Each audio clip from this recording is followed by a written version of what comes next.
Have you guys heard of Riverdale?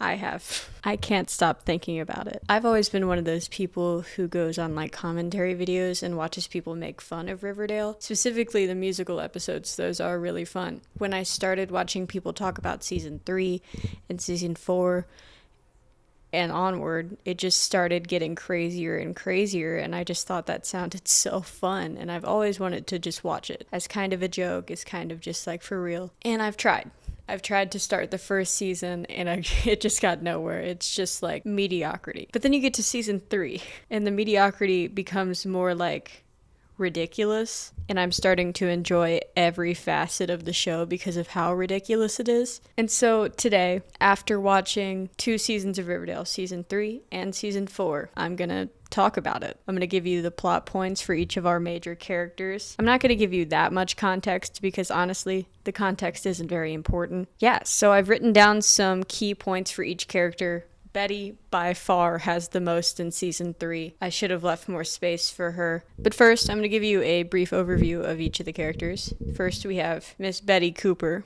She's my favorite. She's like Miss Teen Detective Girl. I know that Alok hates to see her coming. She always has a little hairpin and she just sticks it in there and she's in. It doesn't matter. Locks are crippled by Betty Cooper. Next, we have Veronica Lodge, our other girl boss of the group. Girl boss is maybe the best term to describe her. She's like daughter of rich, shady businessman, and so she kind of does her own business. She's very wealthy. She talks really weird. It's your mess, Daddy. Take that into Daddy. Daddy? And she's in a relationship with Archie. Betty's in a relationship with Jughead. Jughead is like... Okay, you should keep in mind that I haven't watched the first 2 seasons. I started episode 4 of season 3. So that's all the context you're getting. Jughead's in a gang called the Southside Serpents, and from what I can tell, he's the Serpent King, like the leader. But this gang refuses to commit any crimes and barely listens to Jughead and barely does anything this whole season.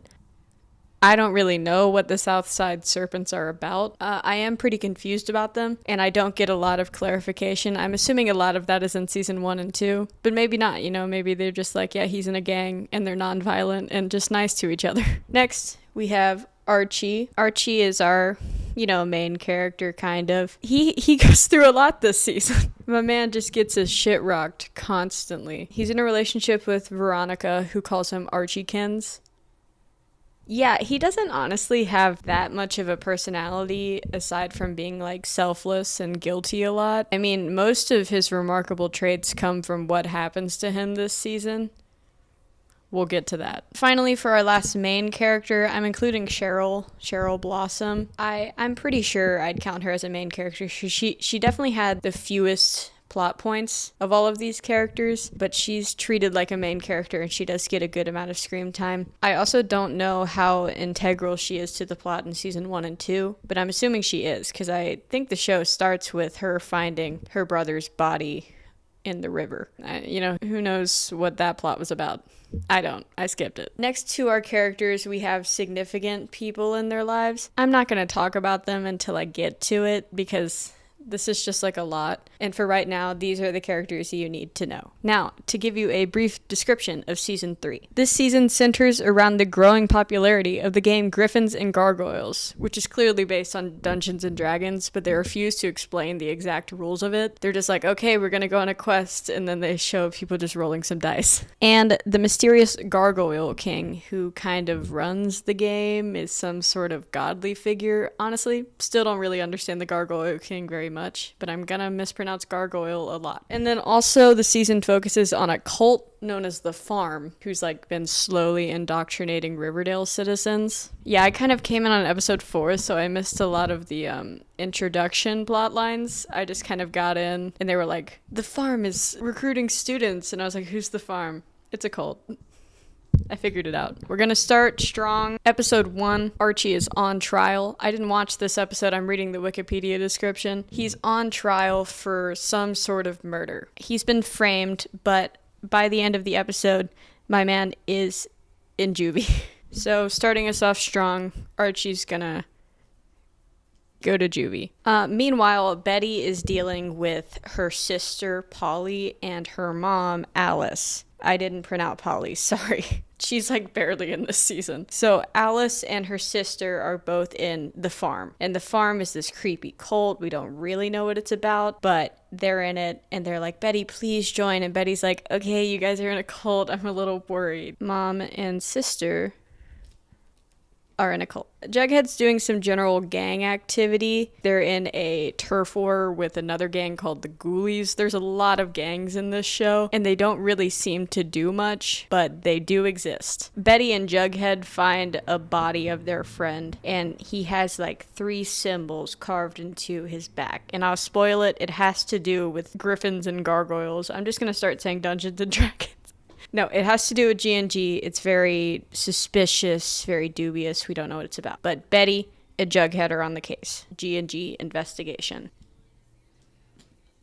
He's investigating. Honestly, Betty and Jughead are our lead investigators a lot. They just kind of discover things, and they're always breaking into buildings and scheming. Things heat up with Archie because he's in juvie, remember? And the warden's like, okay, how about this? How about you join our underground fight club? That's definitely illegal, where you're gonna fight other inmates in this juvie. So Archie goes through a boxing arc, underground fight club. Honestly, this was a pretty funny experience for me because, again, I skipped the first 3 episodes. By the time I got to episode 4, Archie was, like, well on his way to being very well known in this fight club. Like, apparently he's a prodigy boxer. Yeah, he's fighting for his life over there. This is the episode that I started, episode 4. And in this one, we get a lot of lore. We get a story told by Alice. Alice is Betty's mom. Apparently, Alice was friends with everyone else's parents in high school, and they sort of became fixated on griffins and gargoyles because they found it in their teacher's desk during detention. And so it's like this little 90s Breakfast Club detention situation, and they're just playing a lot of D&D. Sorry, G&G. All of our parents are played by our young actors, and listen, this might have been the reason I kept watching, because Betty as young Alice Cooper,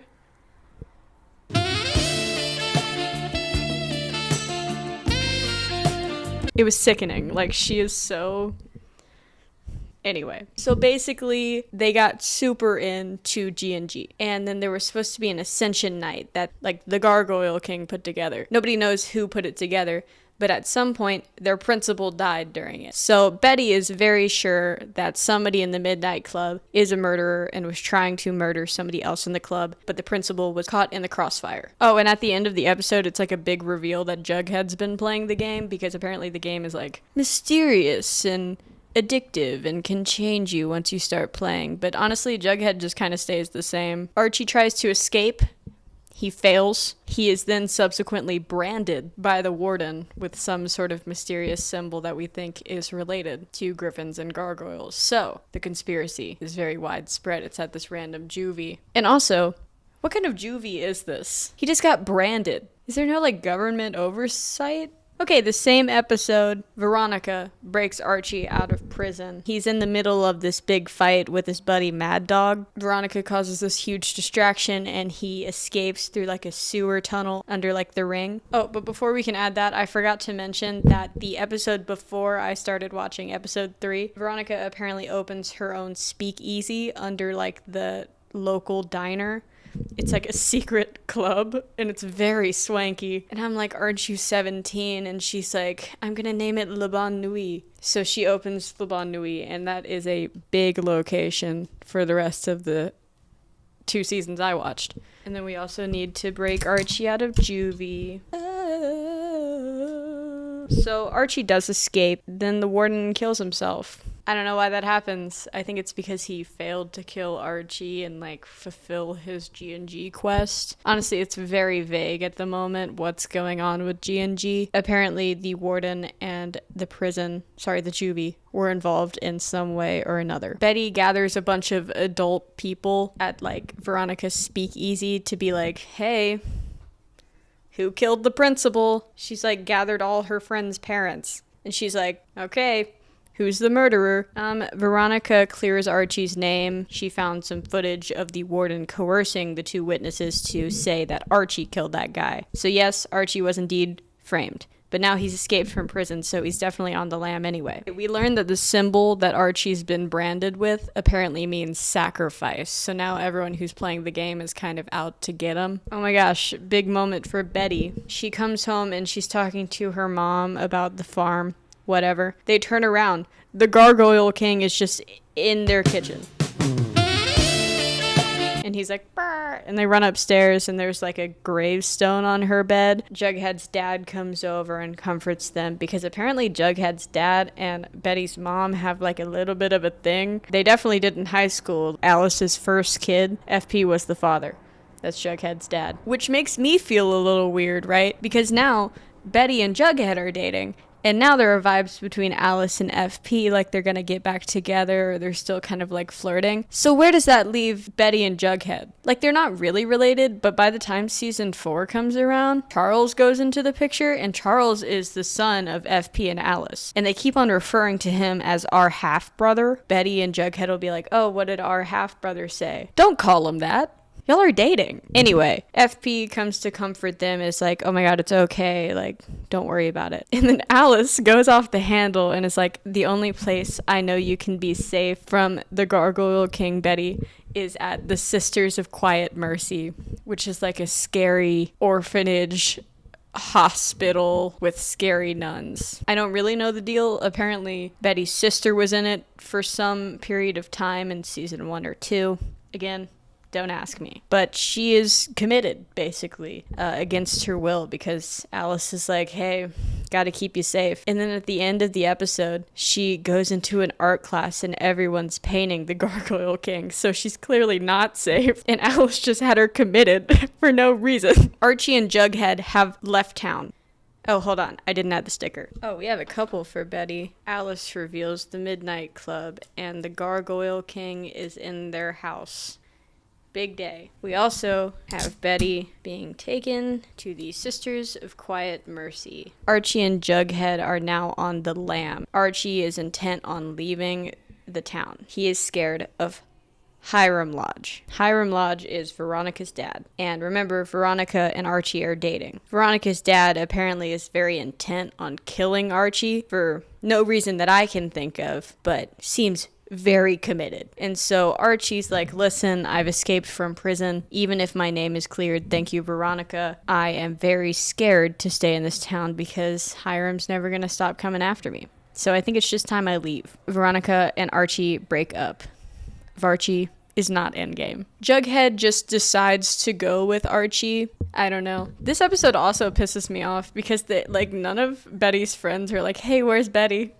Jughead a couple times is like, Betty's still not picking up. Hope she's okay. But nobody does anything about it. I think the next episode, Betty's launching her own escape plan and calls Veronica. And Veronica's like, hey, girl, where have you been? Were you not worried? That's your buddy.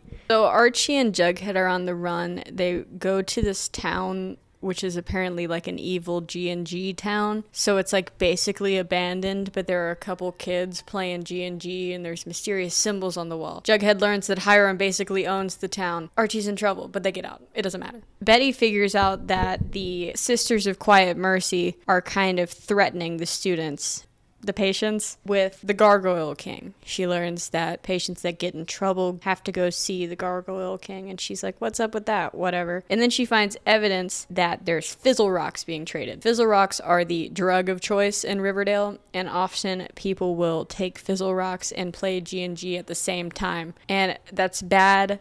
I don't really know why. They don't really explain what fizzle rocks even do, but they're a drug and they're bad. Betty's figured all this out. She's like, okay, got proof. I'm gonna escape. The door she tries to escape from is bricked up. And then the nuns find her and force her to take fizzle rocks and then throw her in the chamber with the Gargoyle King. And the episode ends with her like screaming and you're like, what's happening? What's going on? She comes out and she's like traumatized and we don't really know what happened. Sorry, I had a very clear lack of of plot points up here. As our update, Betty's mom and sister are in a cult and they really want her to join. Alice revealed the Midnight Club with all the parents playing G&G. There was the Gargoyle King at their house. Alice commits Betty to the Sisters of Quiet Mercy, where she is then drugged and sees the Gargoyle King, but we don't really know what's up with that. For Veronica, she's opened a secret speakeasy.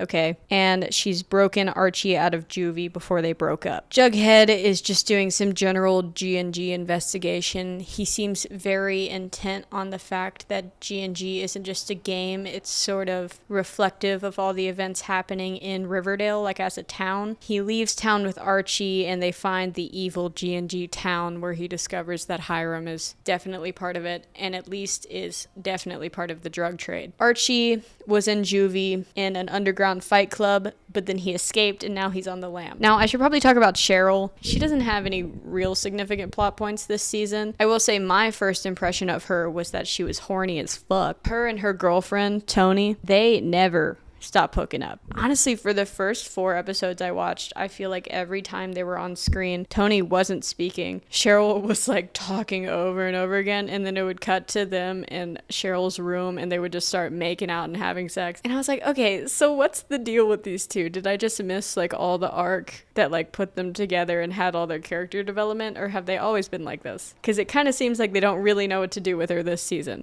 Horny. Another plot point for Cheryl that feels really random. Her and the Vixens, the cheerleader squad, suffer like a random seizure. I believe Veronica is also affected.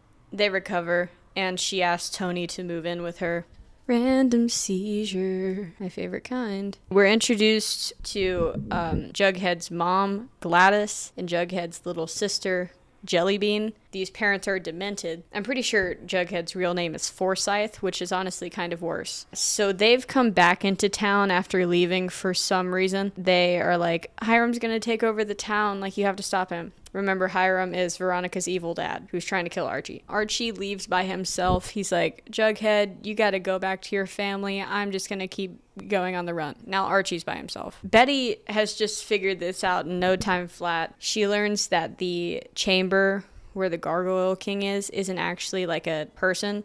It's just this big scary statue, and they force the patients to go on fizzy rocks, and then they just like hallucinate a Gargoyle King and they get really scared of him. But she locks one of the other patients in there to like prove that the Gargoyle King isn't real, and then they escape with all the patients. Yeah, so that arc didn't last very long, but she was definitely there. Escaped with all the patients. There are so many patients, by the way. Apparently Hiram is in league with the Gargoyle King. It doesn't matter. The town's on quarantine. It doesn't matter. It happens at the end of an episode. The next episode starts, and they're like, the quarantine's been gone for 6 weeks, but nothing's the same. Why'd you even put it under quarantine? What is it? Why? I haven't really talked about Reggie. Reggie is Veronica's buddy at the speakeasy. They've been kind of running it together, and right now, Veronica is beefing with her dad. That's a constant. I'm just going to go ahead and put that up here. Actually, never-ending beef with dad. Daddy,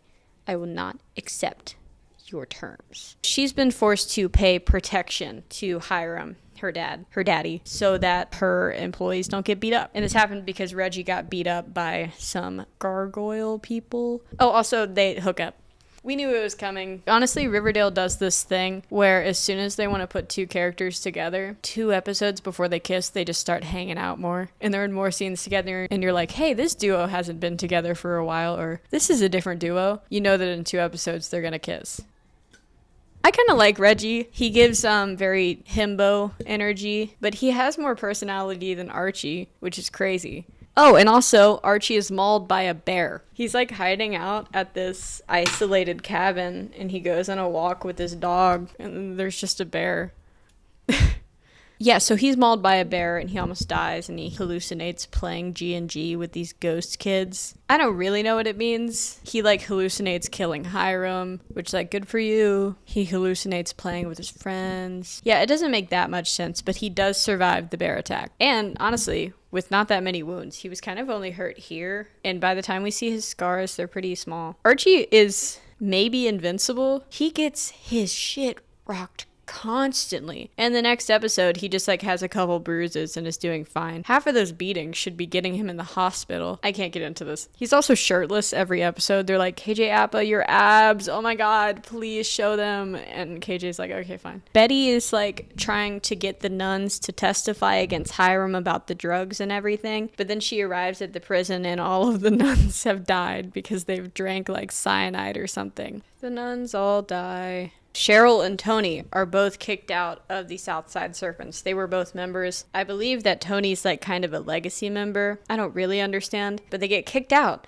because they've been going on these little like cat robberies and they robbed Hiram and they stole something really expensive. And so Jughead's like, gotta take action and show them I'm the Serpent King or whatever. So he just kicks them out. Kicked out of the Serpents. Oh, and all the patients that Betty had taken to her house and she was housing, Alice apparently just sent them all to the farm, which can only be good, right? I mean, famously, cults have been really good with people with trauma. The patients are all at the farm. Betty's house is empty once again. Oh, and Hiram gets shot. Betty is investigating Cheryl's mom, Penelope Blossom. I don't really remember why, but she does discover that Penelope's been running like a secret brothel called the Maple Club, and apparently like all the women are like dominatrix.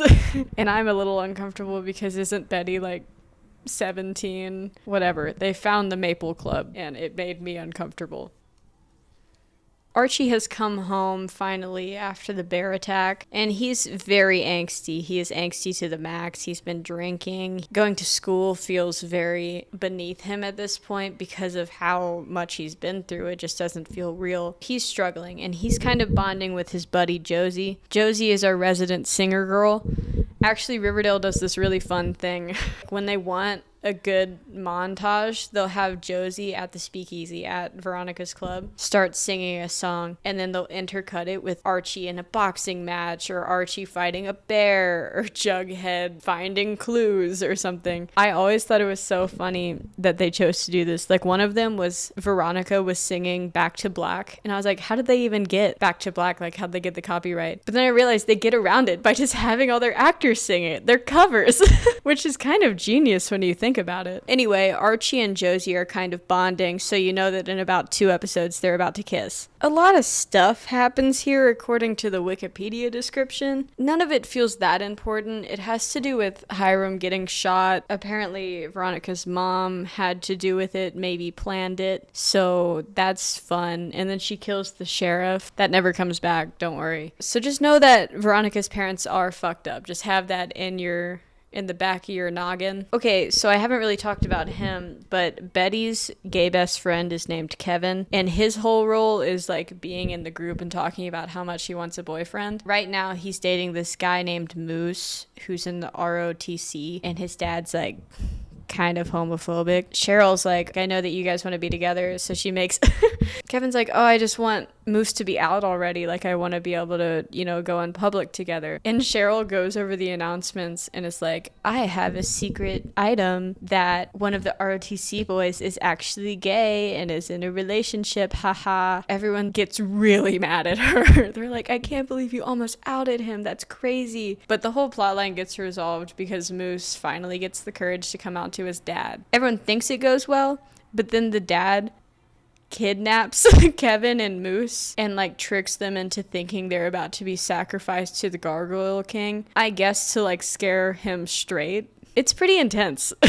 Almost out someone? Question mark? That's crazy. Tony specifically is really pissed off about it. She's like, I'm gonna break up with you. And Cheryl's like, no, what can I do to make it up to you? And she has like a 3-part plan to fix it. And she does. Oh, okay. So it wasn't even 2 episodes. Archie and Josie have now kissed. They're in a relationship. It doesn't matter. Veronica and Reggie, these two, have like burned the supply of fizzle rocks that Veronica's mom was planning to sell to like a big buyer. They learn that the buyer was Gladys, Jughead's mom. So the reason she came back into town was to take over the drug trade. Cheryl has created another gang. There are now like 4 gangs running around. None of them do anything except feud with each other. Cheryl's starting the Pretty Poisons, which is a horrible name, right? And she starts this because I think she feels really bad about getting Tony kicked out of the Serpents. So she's like, hey, I'm going to give you this gang. Like, here's your own girl gang. And honestly, I should say that Tony named them. So she's the real culprit here. They're now a part of the Pretty Poisons. And apparently the Serpents' numbers are kind of going down because of the Pretty Poisons. Like, all the girls are joining. So then Jughead's like, I need numbers. And so he goes to the Ghoulies, which is bad. You know, there's a lot of gang activity. He's just doing a lot of gang stuff right now. For a second, Veronica was working with Gladys, but then Gladys is like, I'm gonna kill your mom. And so then Veronica joins Hiram again. So now they're bonded instead of beefing. That will not last, rest assured. Hiram is like, where the hell did my drugs go? And so he blames Hermione, his wife. And then Veronica's like, no, it was me. Now she owes this big debt to her dad. So that's a running thing for the next episode, is everything she's doing is kind of trying to pay back her dad. Betty is really worried about her mom. Her mom is kind of getting fully inducted to the farm now. She's going through her like baptism. Betty's really worried. So she goes to like ex-farm members and discovers that somebody actually died from one of these baptisms. So she's like sprinting back. Alice is about to get baptized. She does get baptized. And then Betty bursts in and saves her with CPR. So I guess Alice would have died, which I'm like, okay, does every farm member have to do that? Do they all die? But anyway, Alice awakens and is like, I understand now. I'm enlightened. I'm gonna sell our house. Betty is just going through the ringer this season. Saves her mom at a baptism. Betty's mom is really trying to sell their house. Betty's really trying to sabotage her, but you know it's only a matter of time. Kevin, Betty's best friend right here, even though they don't really talk, is getting deep into the farm. Like, he's starting to get recruited and Betty's really worried. Kevin's really lonely after Moose transferred schools. Kevin at farm. Archie takes in this kid named Ricky because he also has a sacrifice symbol. I'm just gonna save you the trouble of this plot line. Ricky is bad. He's like a 13-year-old psycho and tries to kill Archie, and apparently he gave himself the brand to like trick Archie into helping him. Yeah, he's kind of a wild card. He escapes and Archie's like, damn it, I'm so stupid. I let this kid manipulate me. And I'm like, I think that's fair. He was like 13. I'd get tricked too. Veronica, instead of paying Hiram for protection, decides to hire the Pretty Poisons to help keep Hiram out of her speakeasy because he's kind of started to use it for his own business. And Veronica's getting pissy about it. So now the Pretty Poisons are like guarding the place, which I'm like, Tony is 5 feet tall. What is she gonna do? This is where we get introduced to the Red Paladin sort of concept. So remember, Ricky was trying to kill Archie for no real reason, just because he's a 13-year-old psycho. Well, apparently there's a quest in G&G that a couple people have been getting called Kill the Red Paladin, and that's why the warden had been so intent on killing him. So now a bunch of people have gotten this quest and they're just out to kill Archie. He's a red paladin. The way that they choose to handle this, they figure out that these red paladin cards were actually initially spread by Hiram in an attempt to kill Archie once and for all. He has about 10 cards that he spread out, and he agrees to help Archie because earlier he saved his life. It doesn't matter. So now they're kind of on speaking terms, and he's like, I'll tell you who all has the card. And so they decide the way they're going to handle this is to just like have the quest end, have everyone fail. So they have Archie in the center of just like a boxing ring, and they invite anyone who has the card to just get up and fight him, like hand-to-hand combat. And yeah, Archie gets his shit rocked. He actually fights like 10 people. So yeah, he's a real bloody mess by the end. And I'm like, what kind of friends came up with this plan? But since he is the best boxer of all time, he triumphs, and the Red Paladin questline is finally over. Okay, this is going to be convoluted. You know how Veronica learned that Gladys, Jughead's mom, is taking over the drug trade? Well, she spills it to Betty. So Betty tells Jughead, so now Jughead knows that his mom is not home for good reasons, is instead home to become a drug lord. So there's some tension. Cheryl and Tony are fighting. I don't really know why. I'm pretty sure it's about Tony hanging out with the Pretty Poisons all the time instead of Cheryl. They break up. This is a funny thing that Riverdale does. Kevin is barely a character until the musical episode rolls around, because then they have Cheryl post breakup with Tony, at the end of the episode, go to Kevin and is like, I demand that the musical be Heathers because I need to express my anger. And yeah, we're going to do Heathers. And Kevin is just like, fine. And so then the next episode is the Heathers musical episode. Actually, I have some dark lore with the Heathers musical episode of Riverdale. I watched Casey Alonso react. And if I'm being completely honest, hearing just a clip of Betty and Jughead singing 17 made me watch the musical. Like, I found a bootleg on YouTube and I watched the musical and then I fixated on it for months. So in a weird way, Riverdale was my Heathers origin story. And now I've finally circled back around and actually watched the episode. I might have said that it was my Heathers origin, but it is truly bad. I also don't understand why they had to change so many lyrics. I guess because they were too graphic. But that's weird because they film like slow sex scenes all the time that make me uncomfortable. And I guess they don't show anything explicit, so it's not that bad. But they couldn't even say balls in Heathers. Like, they changed the lyrics. Like, they changed lyrics that didn't need to be changed. And that's just baffling to me. We start with a really bad rendition of Beautiful.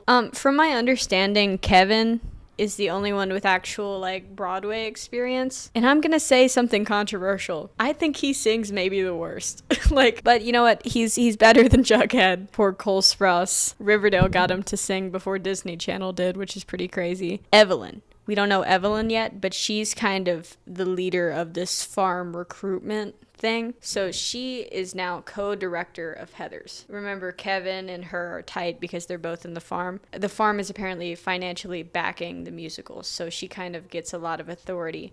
And Betty's pissed off about this. She is #1 Evelyn hater. She hates the farm. She's worried about Kevin. There's fake beef between Cheryl and Tony, but I kind of believe the only reason they broke up was so that they could sing Candy Store and Cheryl could go, shut up, Tony. Because, like, them breaking up the episode before this musical, they clearly just set it up so they could have a couple songs work better.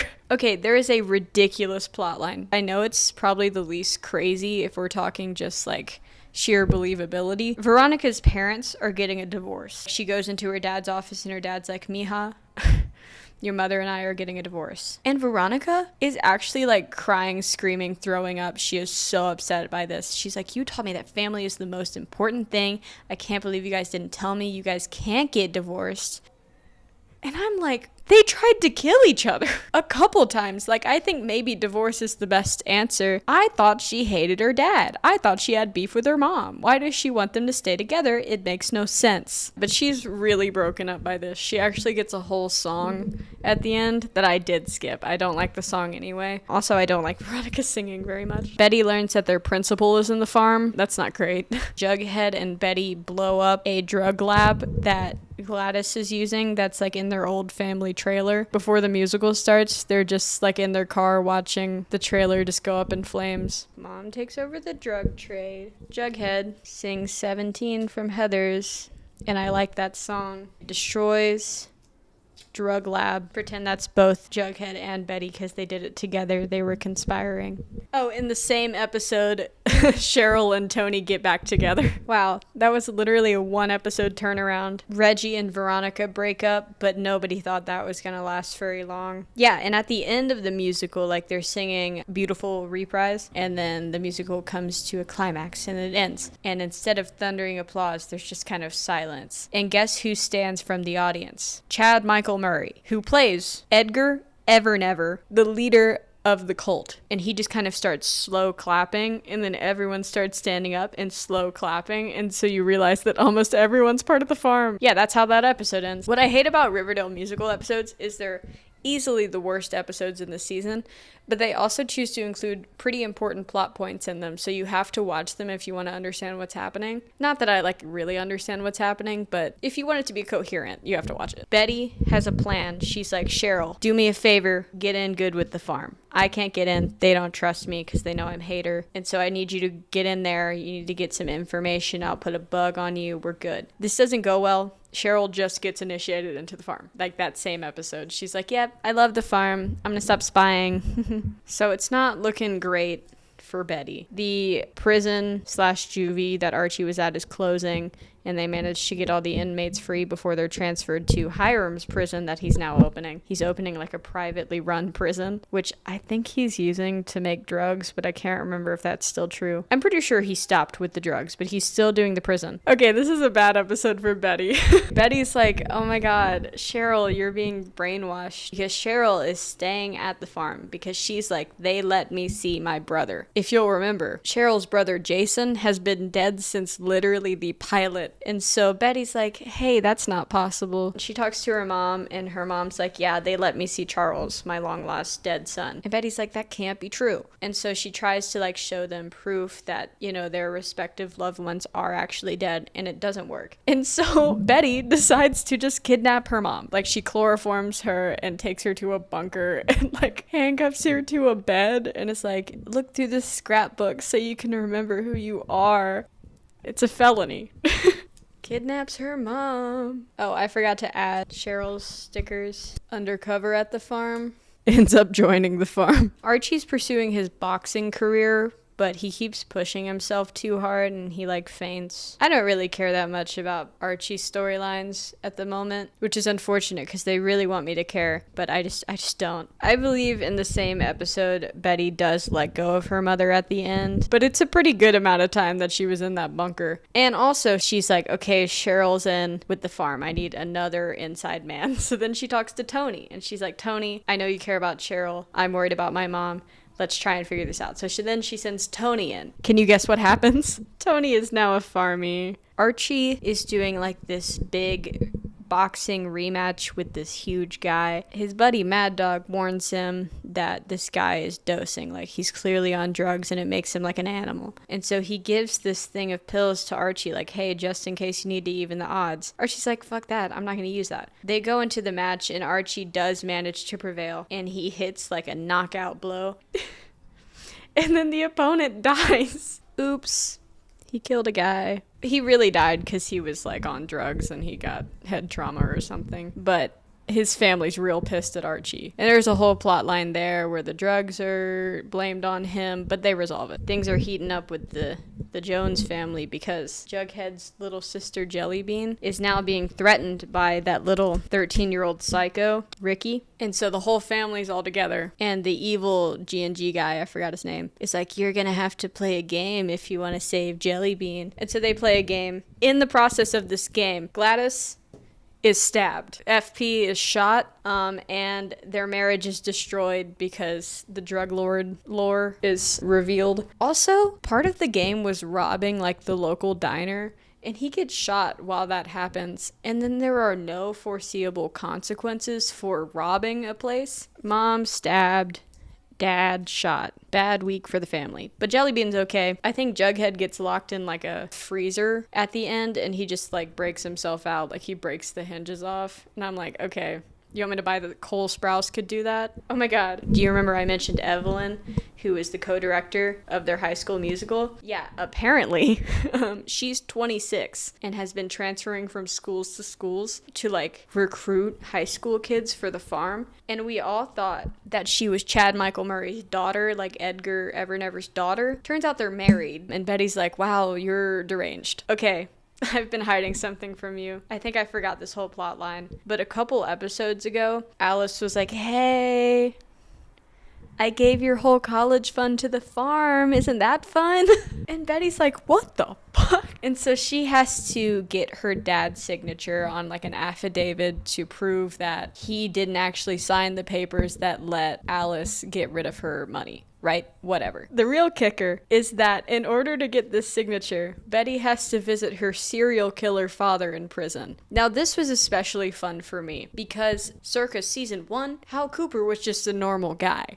By season 2, he's revealed himself as the crazed serial killer, the Black Hood. This was just so funny because I hadn't seen Betty's dad at all. And then she's like, guess I have to get my dad's signature. And it cuts to her in like a Hannibal Lecter style prison where this guy's just standing menacingly behind a glass wall. And she's like, hey, dad.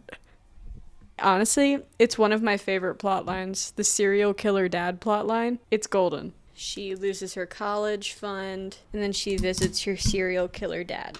So the reason I explained this now was because When she goes over to Veronica's house, Veronica's like, hey, I have some bad news. Her dad was getting transported to Hiram's new prison. A wreck happened, and there were allegedly no survivors, but Betty's not so sure. Either her dad's dead or her dad's alive, and both of those options are bad for her. Archie's mom returns to town, and guess what? She's played by Molly Ringwald. Also, I didn't tell you that Jughead's dad is Skeet Ulrich, like Billy Loomis from Scream. And then they got Chad Michael Murray on here. How did they get these people? Archie's mom wants him to go to the Naval Academy, but Archie wants to go pro with boxing. Okay, this is convoluted, but there's some sort of gospel that the Gargoyle King apparently adheres to no matter what. And Jughead finds this gospel. It's like a book that Jellybean told him about. In it, there's some sort of language indicating that Betty has to win prom queen in order to meet the Gargoyle King. And so they kind of rigged the prom queen vote, and they have Betty win. Right as Betty's going on stage, she gets like a message from somebody, and she goes out to the hallway, and she meets the Gargoyle King. And then the Gargoyle King wants her to ascend, which is basically just means die. And it's like, hey, choose between these two chalices. I promise neither of them is poisoned. She's like, fuck that. And she starts to like walk away from him. But then who shows up but the Black Hood? That's right. Dad's here. So Dad didn't die. Dad is trying to kill daughter. Betty goes through this prom attack, and now she knows for sure that her dad is in fact alive. She kind of is freaking out about this, understandably, and she visits her mom at the farm, and she's like, Mom, you know that Dad's gonna come here next. And Edgar Evernever, who is, I didn't mention this, he's marrying Betty's mom. He's like, hey, why don't you come stay at the farm? Like, we have numbers to protect you, and clearly you're not safe at home. And so Betty's like, fine. And so now she's at the farm. We learn about Edgar's methods, right? He has his little meeting with Betty, and she's like, how is he gonna convince me? You know, because he's convinced everyone else. This is also a bit convoluted. It's hard to say exactly what happens, but he basically hypnotizes her into seeing like a darker version of herself. And she's like, no, like it can't be real. And then the dark version of herself is like, remember when we killed our cat? Yeah, you're fucked up. And then they're like, Betty, you medically have the serial killer gene. You're fucked up in the head. But she figures out that Edgar is in fact hypnotizing people. She discovers that her sister Polly is sort of in on it and was acting as Dark Betty when she was supposed to be hypnotized. Here's where the farm storyline gets crazy. Betty's talking to her buddies, Kevin and Fangs. They're like, oh my god, I'm so happy that Edgar's getting rid of my pain. Like, my operation's pretty soon. Betty just like lifts Kevin's shirt and sees like this huge scar. And it's like, what the hell is that? Like, that's a major surgery. What was he doing? And Kevin's like, he was getting rid of our pain. So we know that the people in the farm are going through these mysterious surgeries for no reason.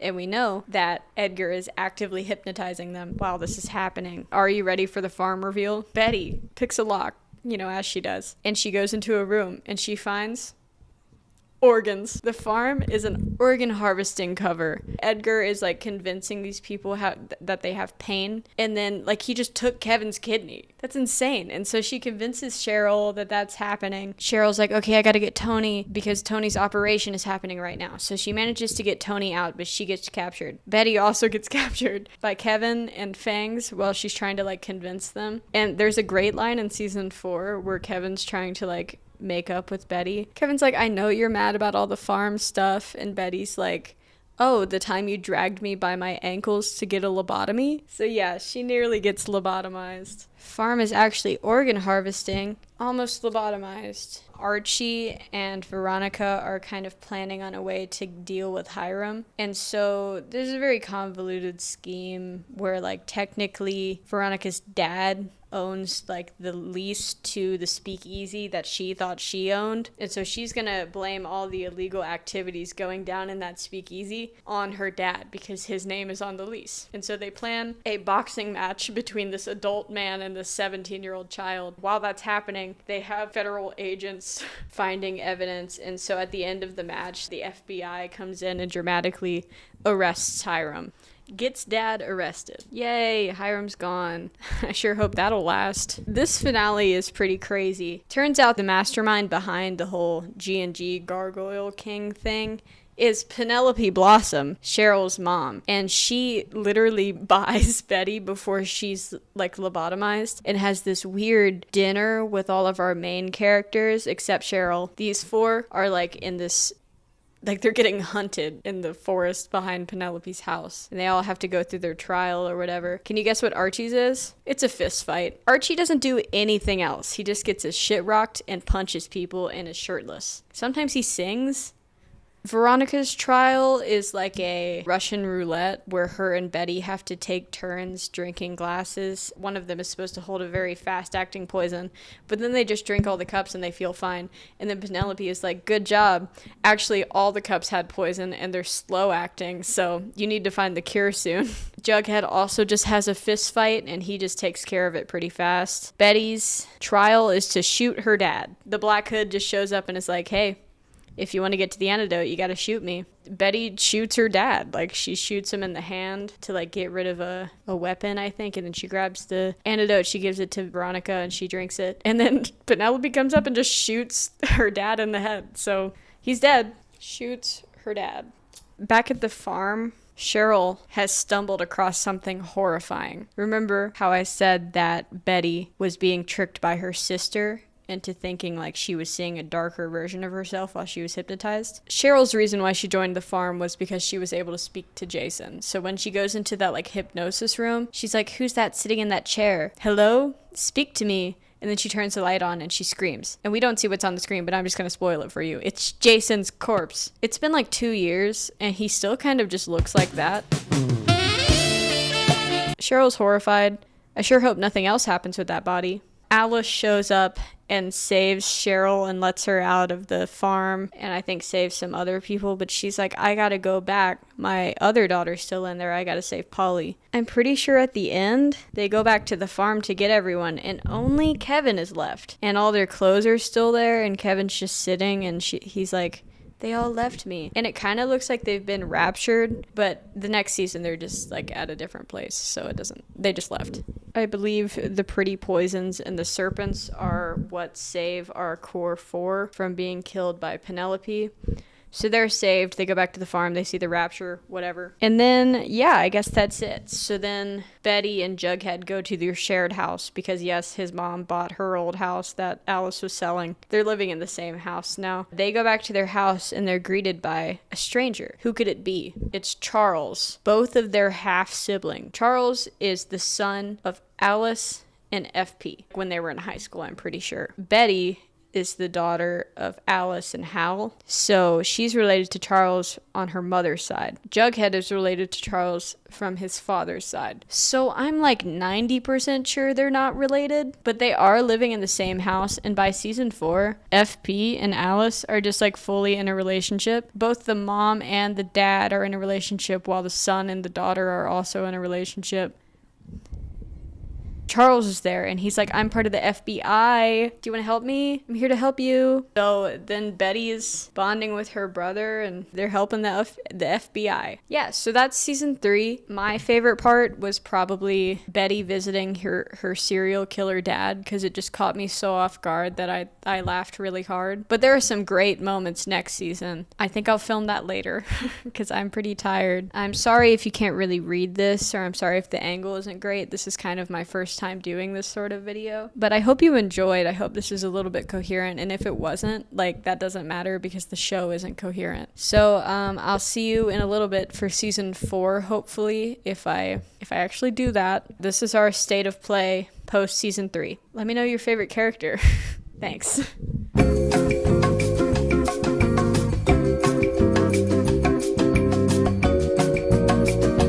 Everything I could have ever wanted. I saw our whole future. Because we're endgame, Archie.